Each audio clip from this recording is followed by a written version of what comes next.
शिवाय। दोस्तों, मिथुन राशि वाले जातकों का इस चैनल पे स्वागत है। इस वीडियो में हम आपको बताने जा रहे हैं राहु केतु के महापरिवर्तन का मिथुन राशि वाले जातकों के ऊपर कैसा प्रभाव पड़ेगा। तो देखिए, 23 सितंबर 2020 के दिन राहु और केतु जो निरंतर वक्री चाल चलते हैं यानी उल्टी चाल चलते हैं और यह छाया ग्रह कहलाते हैं, यह अपनी राशि को परिवर्तित कर रहे हैं और यह राशि परिवर्तन बहुत ही खास रहने वाला है। इसका वातावरण के ऊपर भी प्रभाव पड़ेगा और यह 12 राशियों के ऊपर अलग अलग प्रभाव देकर जाएगा। तो देखिए, यह गोचर इसलिए बहुत ही खास रहने वाला है क्योंकि शनिदेव किसी राशि में 2.5 वर्ष तक विचरण करने के पश्चात राशि को बदलते हैं। उसके पश्चात राहु और केतु किसी राशि में 1.5 वर्ष के पश्चात अपनी राशि को बदलते हैं। फिर देवगुरु बृहस्पति, तो इसी श्रेणी में तीनों गोचर होते हैं। तो शनिदेव के पश्चात राहु और केतु का जो राशि परिवर्तन है बहुत ही खास रहने वाला है। 23 सितंबर 2020 के दिन राहु मिथुन राशि यानी आपके राशि को छोड़कर वृषभ राशि में प्रवेश करने जा रहे हैं और यहाँ पर 11 अप्रैल 2022 तक मौजूद रहेंगे वृषभ राशि में और यहाँ पर उच्च अवस्था में मौजूद रहने वाले हैं। वहीं केतु 23 सितंबर 2020 के दिन धनु राशि से निकलकर वृश्चिक राशि में प्रवेश करेंगे और यहाँ पर वृश्चिक राशि में केतु भी उच्च अवस्था में रहने वाले हैं। तो इस समयबद्ध में जो राहु महाराज हैं वो 3 अलग अलग नक्षत्रों से होकर गुजरने वाले हैं। सबसे पहले 23 सितंबर से लेकर जनवरी तक मृगशिरा नक्षत्र में रहने वाले हैं। फिर जनवरी 2021 से लेकर सितंबर 2021 तक चंद्रमा के नक्षत्र रोहिणी नक्षत्र में विचरण करेंगे। फिर सितंबर से लेकर 11 अप्रैल 2020 तक सूर्य के नक्षत्र कृत्तिका नक्षत्र में विचरण करने वाले हैं। तो अलग अलग नक्षत्रों के बदलने पर जो परिणाम है वो बदलते हुए जीवन में मिलेंगे। तो उससे पहले देखते हैं राहु ग्रह के बारे में, उसके पश्चात हम मिथुन राशि वाले जातकों के ऊपर कैसा प्रभाव पड़ेगा यह जानकारी देंगे। तत्पश्चात हम आपको उपाय भी बताएंगे। तो देखिए, समुद्र मंथन से राहु और केतु की उत्पत्ति होती है। समुद्र मंथन से निकला हुआ विष को भगवान शिव ने लिया, भगवान शिव ग्रहण करते हैं और जब अमृत निकलता है तो देवताओं और दानवों में झगड़े की स्थिति उत्पन्न हो जाती है। देवता ग्रुप अमृत को पीने के लिए तत्पर हो जाते हैं और दानव भी तत्पर हो जाते हैं। छीना झपटी शुरू हो जाती है।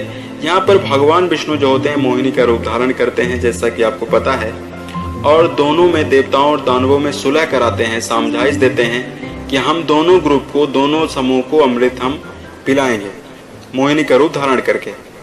तो एक लाइन देवताओं की होती है, एक कतार में देवता बैठते हैं और एक कतार में दानव बैठते हैं। भगवान विष्णु जो मोहिनी रूप धारण किए हुए थे केवल देवताओं को ही अमृत पिलाए जा रहे थे। यहाँ पर स्वर भानु नाम का एक राक्षस होता है, बहुत ही मायावी था। उसके मन में यह सवाल उत्पन्न होता है कि अगर हम ऐसे ही बैठे रहे तो हम वंचित रह जाएंगे, हम अमृत को नहीं पी पाएंगे और हमारे जीवन में नहीं हो पाएंगे। वह वहां से निकलता है और मायावी शक्ति से देवताओं का रूप धारण करता है और देवताओं की कतार में आकर बैठता है। यहाँ पर जो मोहिनी रूप धारण के भगवान विष्णु थे उसको अमृत पिलाते हैं और एक बूंद जैसे उसके कंठ में जाती है तो उसको सुदर्शन चक्र के द्वारा उसके धड़ को अलग कर दिया जाता है। ये कहानी है। तो जो धड़ का ऊपरी भाग होता है वह राहु कहलाता है और धड़ का जो नीचे का भाग होता है वह केतु कहा जाता है। उस राक्षस जो स्वरभानु नाम का राक्षस था उसके दोनों भाग का नाम राहु और केतु होता है। तो ये जानते हैं राहु ग्रह के बारे में।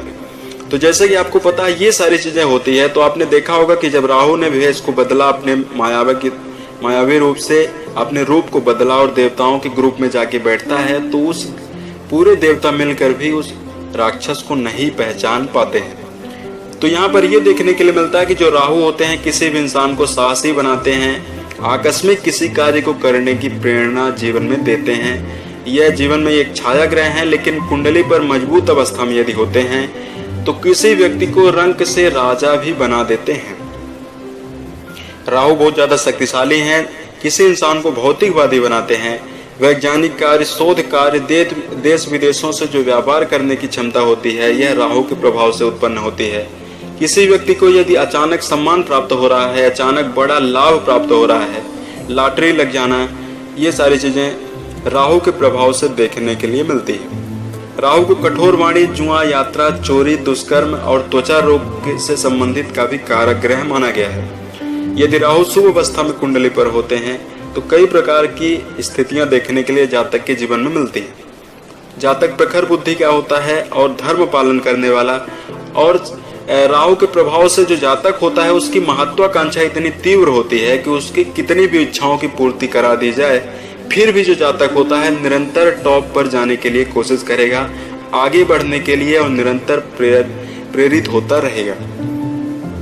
वहीं पीड़ित अवस्था में यदि राहु होते हैं तो जातक को शराब, सट्टा, धूम्रपान इन विषयों में रुचि उत्पन्न करते हैं। झूठ बोलना, और राहु से प्रभावित व्यक्ति का झूठ इतना एक्टिव होता है, इतना डंके की चोट पर होता है कि किसी व्यक्ति द्वारा पहचान पाना बड़ा मुश्किल होता है। प्रत्येक दिन राहु काल का समय आता है, उस राहु काल के समय में कोई भी शुभ कार्य नहीं किया जाता। वहीं केतु राहु के ठीक विपरीत कार्य करते हैं। केतु जीवन में इंसान को वैराग्य देते हैं, मोक्ष देते हैं, आध्यात्म की ओर रुचि ले जाते हैं, तंत्र विद्या, ज्योतिष इन विषयों के लिए प्रेरित करते हैं। केतु के पीड़ित प्रभाव से व्यक्ति को मानसिक रूप से समस्याओं का सामना करना पड़ता है, और केतु के अशुभ प्रभाव से नाना और मामा पक्ष से नुकसान का सामना करना पड़ता है। तो आइए जानते हैं मिथुन राशि वाले जातकों के जीवन में यह गोचर कैसा असर देकर जाएगा।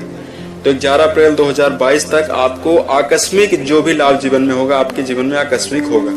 मिथुन राशि वाले जातकों के 12वें घर में यह राहु का गोचर होने जा रहा है। 12वें हाउस में यह प्रभावी रहेंगे, और 12वें हाउस से जो राहु की दृष्टियां हैं वो आपके चतुर्थ घर में, 6th हाउस में और 8th हाउस में दृष्टियां इनकी पड़ने जा रही हैं। वहीं मिथुन राशि वाले जातकों को जो केतु आपके 6th हाउस में प्रभावी रहने वाले हैं। तो ऑल ओवर अगर यह गोचर आपके लिए कहा जाए तो कैसा रहने वाला है, तो मिथुन राशि वाले जातकों के जीवन में कई प्रकार की अनुकूलताओं को लेकर यह गोचर आएगा। इस समय बद में आप अपनी वाणी के द्वारा लोगों को आकर्षित करने के लिए जाने जाएंगे, और नई अपॉर्चुनिटीज की प्राप्ति 23 सितंबर के पश्चात आपको होगी, जो आपको अचानक बड़ा लाभ प्राप्त कराने के लिए समर्थ होगी। इस समय बद में जो विदेश में जो लोग जुड़े हुए हैं उनके लिए समय काफी उत्तम रहेगा। विदेश से धन आने की संभावना मिथुन राशि वाले जातकों के लिए बनती हुई नजर आ रही है। जो जातक विदेश में सेटल होने की योजना बना रहे हैं या विदेश में शिक्षा लेने की योजना बना रहे हैं, उनके लिए समय उत्तम रहेगा। आपके मान सम्मान में वृद्धि होगी। वहीं आप अपनी वाणी के द्वारा लोगों को आकर्षित करने के लिए जाने जाएंगे। परीक्षा प्रतियोगिता से जुड़े हुए जातकों के लिए समय काफी अनुकूल रहेगा। छात्र जीवन में जातक अच्छा प्रदर्शन करते हुए दिखाई देंगे।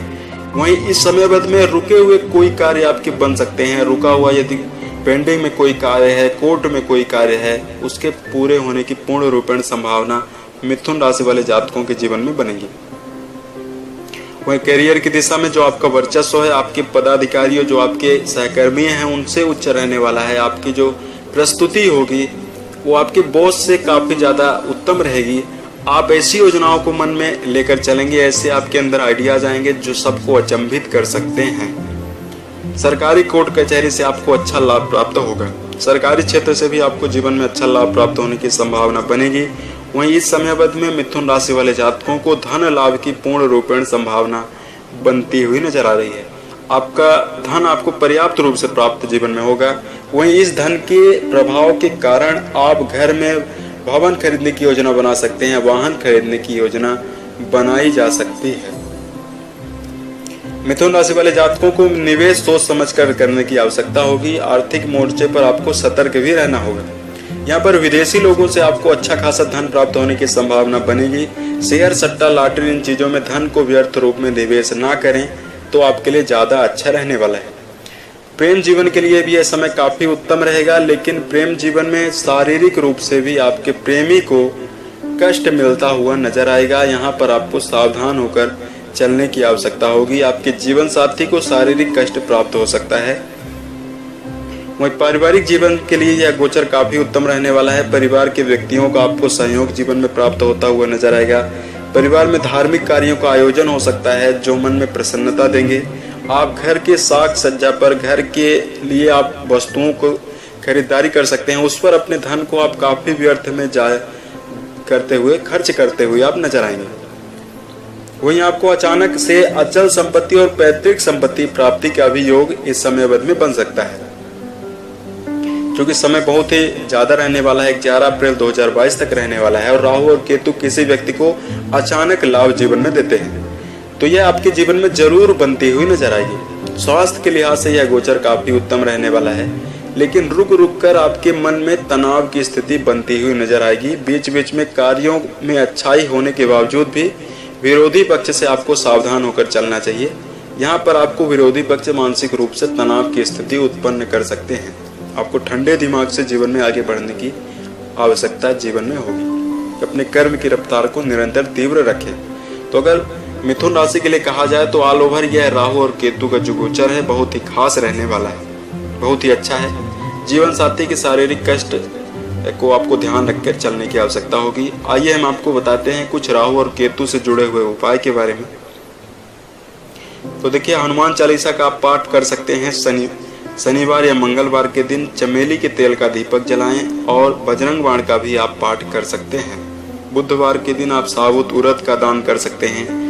शनिवार के दिन एक नारियल आपको लेना है और राहु काल समय दिन में जब चल रहा हो तो उस समय में यदि राहु का अनिष्ट प्रभाव आपकी कुंडली पर निरंतर बना हो तो यह प्रयोग आप जरूर करें। शनिवार के दिन एक नारियल लें, उस नारियल में जटा जरूर होनी चाहिए। उसके पश्चात अपने शरीर से 11 बार उस नारियल को उतारना चाहिए और उतारने के पश्चात बहते हुए जल में आप प्रवाहित कर दें और प्रवाहित करने के पश्चात दोबारा मुड़कर उस नारियल को नहीं देखना है और अपने घर पे लौट आना है। यह प्रयोग राहु और बुध के लिए काफी उत्तम है, बहुत ही कारगर प्रयोग है। इसको यदि आप करते हैं तो अनिष्ट राहु के सभी प्रभाव आपके जीवन से दूर होते हुए नजर आएंगे।